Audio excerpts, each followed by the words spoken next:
I've always trusted my brother Matt with my life. Since we were kids, he's been my protector, my confidant, the one constant I could rely on. That's why I didn't question it when he suggested we go camping in Blackwood Forest to celebrate my graduation. Just like when we were kids, he said. I should have noticed how his smile didn't reach his eyes when he mentioned the location. I should have remembered the local legends about those woods. But I didn't. And now, sitting in our tent as midnight approaches, I'm staring at Matt's sleeping form beside me while simultaneously hearing his voice calling my name from somewhere deep in the forest. A voice that sounds exactly like his, down to the way he slightly mispronounces my name. Jason. Come out here. I need to show you something. The drive to Blackwood had been uneventful. Matt was unusually quiet, gripping the steering wheel too tightly as we wound through increasingly narrow roads. Everything okay? I'd asked. Just thinking about Dad, he replied. Our father had taken us camping in these woods years ago, before the divorce, before everything fell apart. The memories were bittersweet.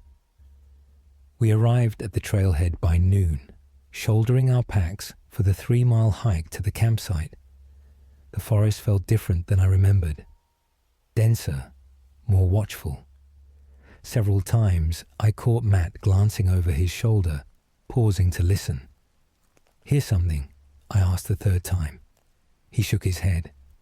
Just making sure we're not being followed. I laughed then.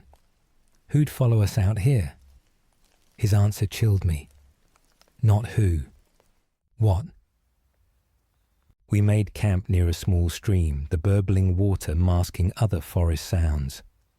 As dusk descended, Matt became obsessively methodical, checking our tent stakes twice, arranging our supplies in precise order, creating a larger-than-necessary fire. Remember how Dad taught us to make one-match fires? I said, trying to lighten the mood. Matt nodded, but his eyes kept darting to the tree line as shadows lengthened. After dinner, he insisted on hanging our food pack from a high branch, standard procedure for bear country. There aren't bears here, I pointed out. Not bears, he agreed, cinching the rope tight. Something worse.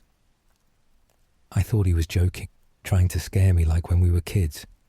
Then I heard it, a sound like distant wind through leaves, but somehow wrong, as if the forest itself was drawing breath. Matt froze, listening. It's nothing, he finally said. Just the wind. That night, I dreamt of running. Not running from something, but towards something. A familiar voice calling through the trees. In the dream, I pushed branches aside, feet pounding against soft earth, heart racing with anticipation rather than fear. The voice was Matt's, but not quite right, like hearing him through a long tunnel, echoing in the hollow. I woke before dawn, disoriented. Matt was already up, stoking the fire, circles under his eyes. Did you sleep at all? I asked. He shook his head. Too many sounds. I hadn't heard anything besides the stream and occasional night birds. What sounds? His jaw tightened. Voices, like someone walking around the tent whispering. A chill ran through me, despite the fire's warmth. What were they saying? Matt wouldn't look at me. My name, over and over, but it sounded like... He trailed off, then abruptly stood. Let's go fishing. The trout should be biting. The day passed without incident. We caught 3 trout, hiked to a small waterfall, took photos. Matt gradually relaxed, even laughed at my jokes.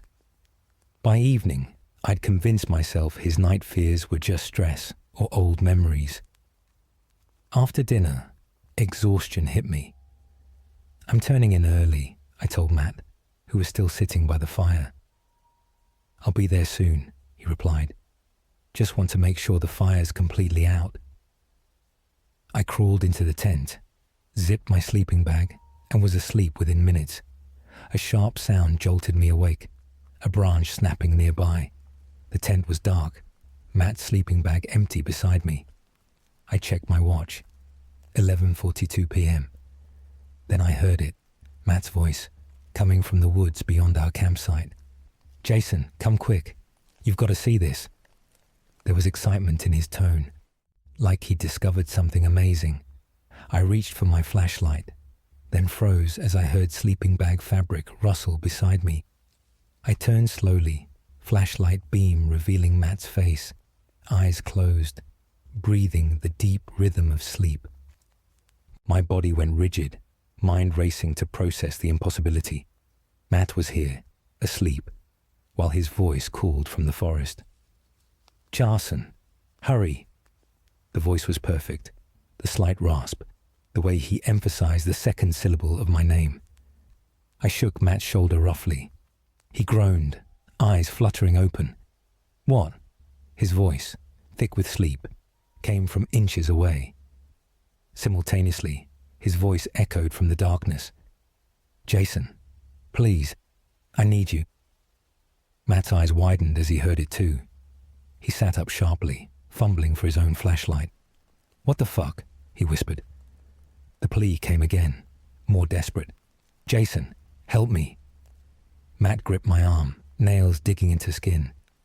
"Don't answer it," he hissed. "Don't make a sound." We sat frozen, listening as my name was called again and again. The voice moving around our campsite, sometimes sounding like it was right outside the tent fabric. After what felt like hours, it faded, moving deeper into the forest. "What was that?" I finally whispered. Matt was shaking, but his voice was steady. "Remember those stories Dad used to tell? The ones Mom made him stop because they gave us nightmares?" I nodded slowly. Our father had grown up near these woods, and his campfire stories weren't the usual ghost tales or urban legends. They were specific to this forest, warnings disguised as entertainment. "He called them the mimics," Matt continued. "Things that live deep in the old forests. They lure people by copying voices of loved ones." The memory surfaced like a corpse rising in dark water. Dad's face illuminated by firelight, his voice dropping to a whisper. "They sound exactly like someone you trust, calling for help. And if you follow that voice into the dark..." He never finished that sentence. Mom had interrupted, scolding him for scaring us. We'd laughed it off then. No one was laughing now. "It's just someone messing with us," I said, not believing it. Neither of us slept. We sat back to back, flashlights ready, listening to the forest. Around 3 a.m., I heard my own voice calling Matt's name. His sharp intake of breath told me he heard it too. "Matt, come on, man. I'm hurt." My voice sounded panicked in pain. I felt Matt tense against my back. "Matty, please, I'm bleeding. Help me." Only my mother had ever called him Matty. The thing had pulled that detail from somewhere, using it with perfect inflection. "It's not real," I whispered, as much to myself as to him. The mimicry grew more desperate, more violent.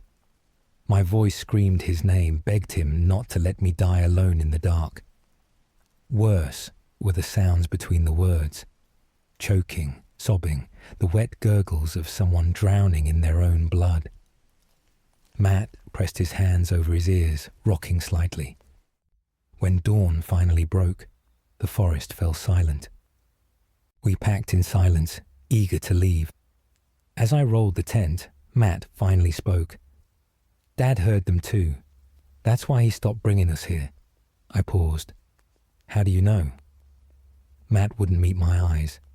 "He told me, the year before he died. Said they used to call Mum's voice, trying to get him to leave the tent at night." A sick feeling settled in my stomach. "Why didn't you tell me this before we came?"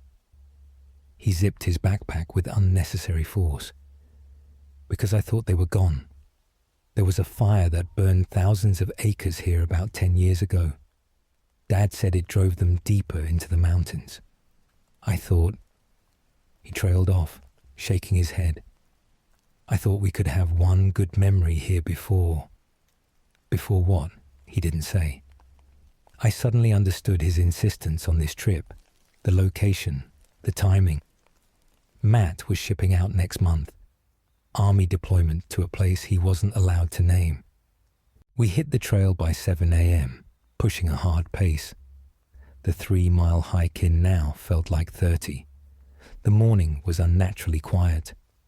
No birdsong, no squirrels chattering, just the sound of our boots and labored breathing. "Matt," I said, after we'd covered about a mile, "what happens if someone answers them? The voices?" He kept walking, eyes on the trail.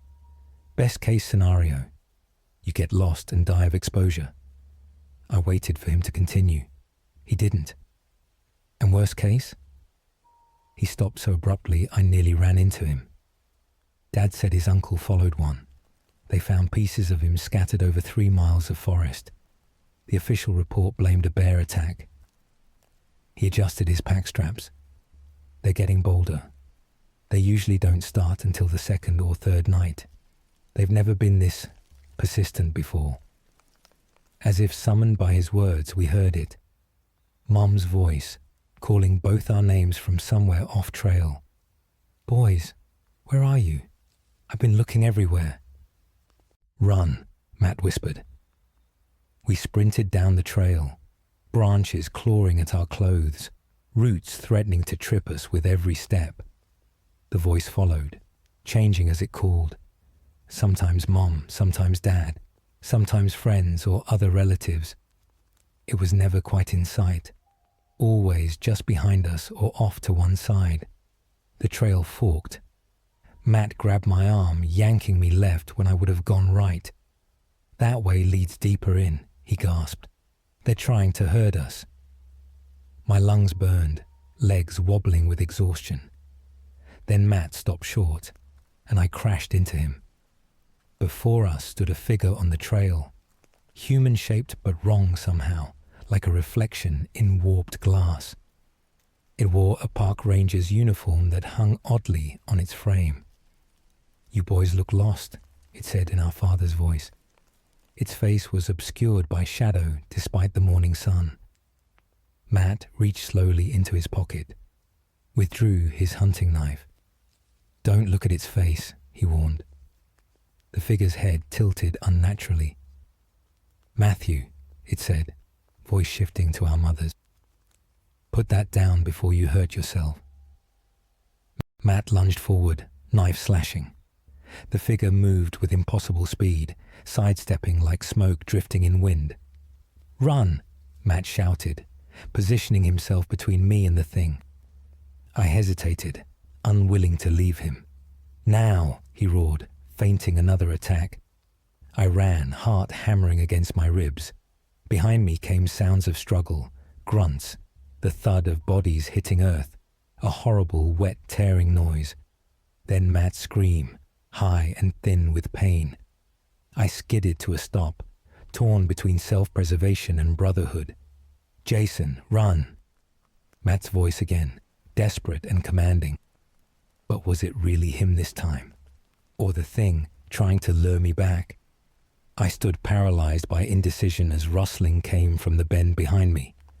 A figure staggered into view, Matt, clutching his side where blood soaked his shirt. His eyes met mine, wide with terror. "Go," he gasped. "Get to the car. Keys in my pocket." He fumbled, tossed them to me. Behind him, shadows moved unnaturally between trees, converging. I don't clearly remember reaching the car. My memories fragment after seeing those shapes moving through the trees, running until my lungs felt like they would burst, the parking lot appearing suddenly, fumbling with keys in trembling hands. Matt somehow kept pace despite his injury.